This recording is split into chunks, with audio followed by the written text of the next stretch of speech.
Voici d'un temps nouveau, chantons gloire à l'agneau. Nous recevons de Christ ce qu'il a fait promis, le Saint-Esprit. Alors, le Saint-Esprit,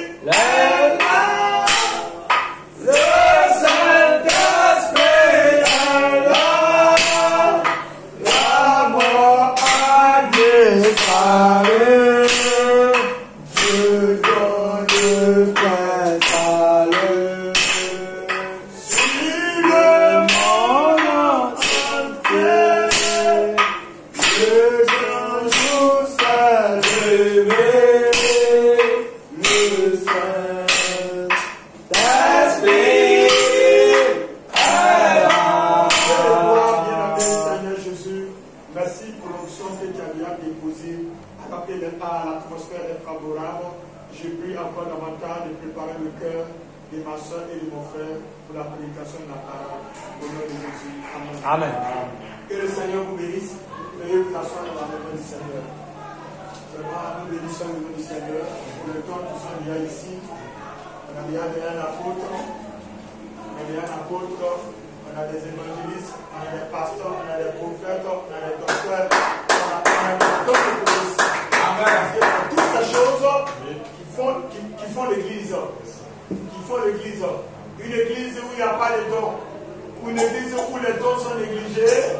Je pense que cette église ne peut pas croître. Mais puis l'église qui prend la peine de chérir les dons, parce que les dons sont des individus. Une église qui prend soin de ses dons, et cette église a de la chance d'aller de l'avant. Que le Seigneur vous bénisse. Alors ce matin, je vais vous envoyer un petit message de quelques minutes et nous allons partir. Parce que l'apôtre Lazare a déjà donné l'enseignement sur le point de dimanche. Je veux qu'on parle un peu de la manne cachée. Je veux qu'on parle un peu de la manne cachée. Et je veux que, qu'est-ce qu'on appelle la manne cachée? Nous allons fouiller un peu de la Bible. On va savoir qu'est-ce qu'on appelle la manne cachée. Le thème du message, c'est la manne cachée. Et le sujet, c'est le Saint des Saints. Le sujet, c'est le Saint des Saints. Je veux qu'on parle de ces choses un peu, parce que il n'y a pas d'hiver. Le thème, c'est, il n'y a pas d'hiver, puis on va dire, la manne cachée. Pourquoi une manne cachée? La manne cachée, sujet, le Saint des Saints. Le Saint des Saints.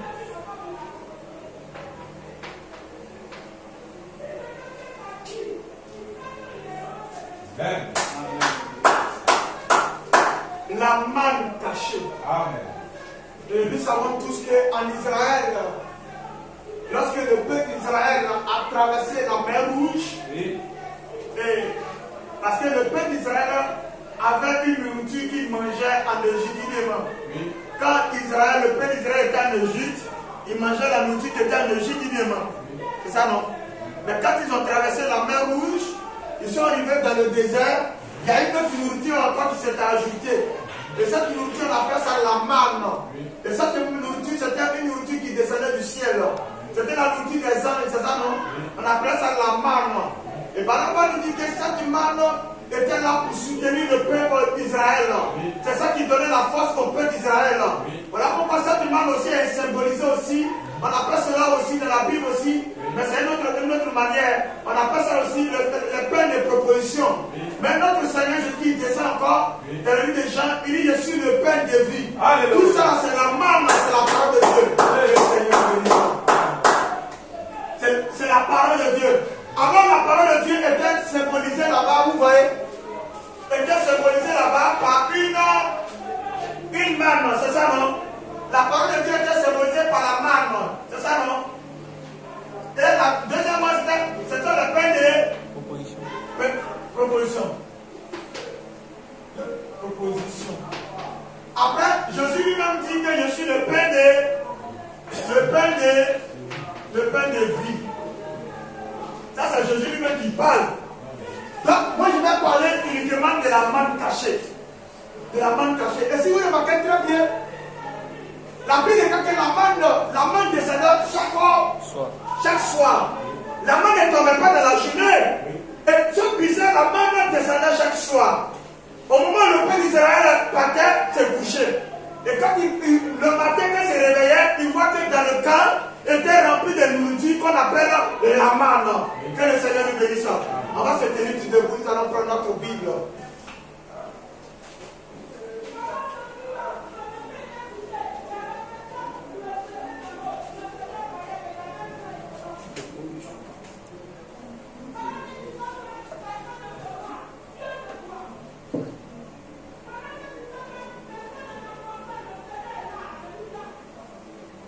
La manne cachée, nous allons prendre notre Bible dans l'apôtre va faire la lecture. Apocalypse 10, verset 47. Ma soeur, vous pouvez lire.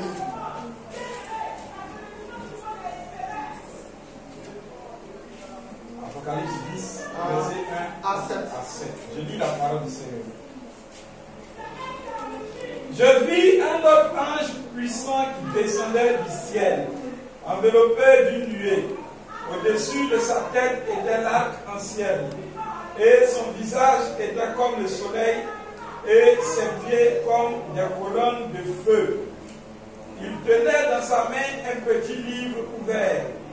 Il posa son pied droit sur la mer et son pied gauche sur la terre. Il cria d'une voix forte, comme rugit un lion. Quand il cria, les 7 tonnerres firent entendre leur voix. Et quand les 7 tonnerres eurent fait entendre leur voix, j'allais écrire. Et j'entendis du ciel une voix qui disait, scelle ce qu'on dit, les 7 tonnerres, et ne l'écris pas.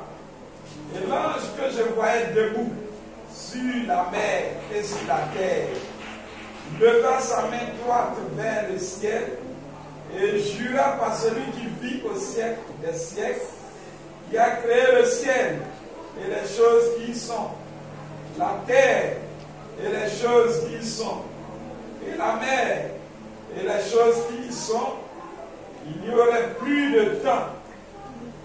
Mais au jour de la voix du 7e ange, quand il sonnerait de la trompette, le mystère de Dieu s'accomplirait, comme il a annoncé à ses serviteurs les prophètes.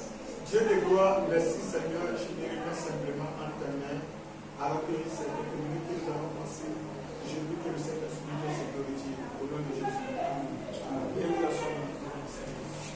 Et comme j'ai dit que, la madame dit que la manne c'est un pain qui est spécial. Il dit c'est une nourriture, c'est un pain qui est spécial. C'est ce que madame dit. Il dit la manne cachée, il dit la manne cachée.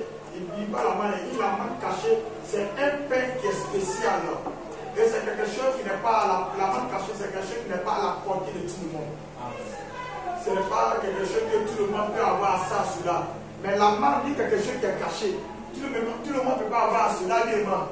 Donc en réalité, c'est quelque chose, ici c'est spécial, c'est pour un groupe aussi spécial aussi. Et c'est parce que nous sommes spéciaux que nous sommes en train de parler de la manne cachée. Que Dieu nous bénisse. Je vais le frère Nickel va prendre Jean 6, verset 48, c'est quand. On peut s'asseoir, Nickel, toi, tu dis. Parce que madame dit que cette manne est un pain qui est spécial. Donc nous allons chercher à savoir qui est cette manne. Et madame dit que la manne même en réalité, il dit cette manne cachée là, c'est un Christ. Donc, dit dans Jean 6, verset 48, c'est quand. Jean 6, verset 48. Je suis le pain de vie. Voilà. Vous voyez? Alors, le Seigneur vient de rouler encore le rouler. Il dit, je suis le pain de vie. Votre père a mangé la manne dans le désert. Et ils sont morts. Alors, ils ont mangé la manne, une nourriture physique, ils sont morts. C'est ici le pain qui descend du ciel. Il dit au moins si, alors la manne descendait du ciel lui-même. Oui. Et puis la manne descendait. Maintenant, cette manne était quelque chose de physique. Oui. Et mangeait sont morts. Alors Jésus va leur dire que encore, moi si je suis le Père, quoi? Je suis le Père qui est descendu du ciel. Alléluia. Alors il était en train de présenter une autre manne encore. Hein, Oui. Afin que celui qui mange ne meurt point. Amen. Verset 51. Je suis le Père vivant qui est descendu du ciel. Amen. Si quelqu'un mange ce pain, il vivra éternellement. Alléluia. Et le pain que je donnerai, c'est ma chair. Amen. Que je donnerai pour la vie du monde. Amen. Alors que le Seigneur nous bénisse. Amen. Vous voyez que le Seigneur, Jésus dit que, il dit au peuple d'Israël que non, votre père ont mangé la manne qui descendait du ciel, mais cette manne ils ont mangé, ils sont morts. Mais moi, je vous dis, moi-même, je suis le pain qui est descendu du ciel aussi. Il dit, celui qui mange ma chair et qui boit mon sang aussi à la vie éternelle ne peut pas passer par la mort. Est-ce que vous voyez donc que le Seigneur nous bénisse? Et maintenant, on va nous dire les enfants dans le désert, dans la boucherie, les enfants dans le désert, quand ils ont fait, Dieu les a nourris de la manne du ciel. Quand ils ont eu soif, il les a donné de l'eau du rocher. Quand ils sont tombés malades, il les a donné la puissance de la guérison. Vous voyez le peuple d'Israël, quand ils sont arrivés dans le désert, Dieu les a donné une nourriture qu'on appelle la manne. Et cette manne, c'est elle, les peuples d'Israël vivaient uniquement de cette manne. Et si vous remarquez très bien aussi, Dieu va donner l'ordre à Moïse de construire un tabernacle. On va prendre dans le livre d'Exode. Exode 24, verset 13. Alléluia.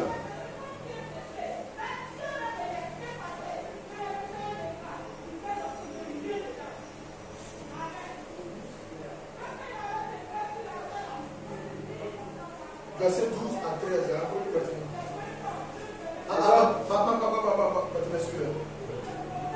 Il faut prendre Exode 24, verset 12.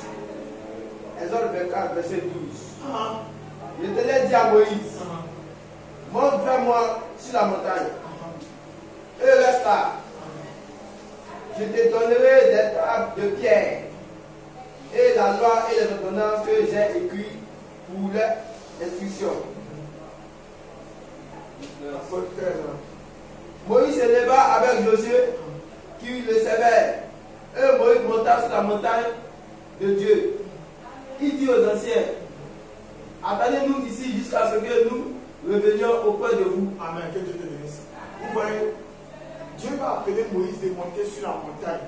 Et quand Moïse est monté sur la montagne, Dieu va donner 2 tables à Moïse. Et si vous remarquez très bien sur les 2 tables que Dieu a données à Moïse, c'est sur ces 2 tables que se trouvaient les 10 commandements.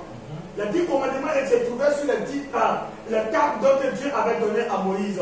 Et Moïse, lorsqu'il partait aussi, il y avait un serviteur qui était auprès de Moïse, ça s'appelait comment?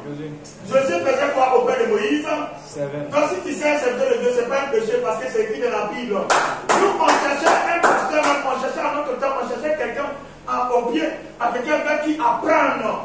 Vous voyez, non, on n'a pas eu cette opportunité.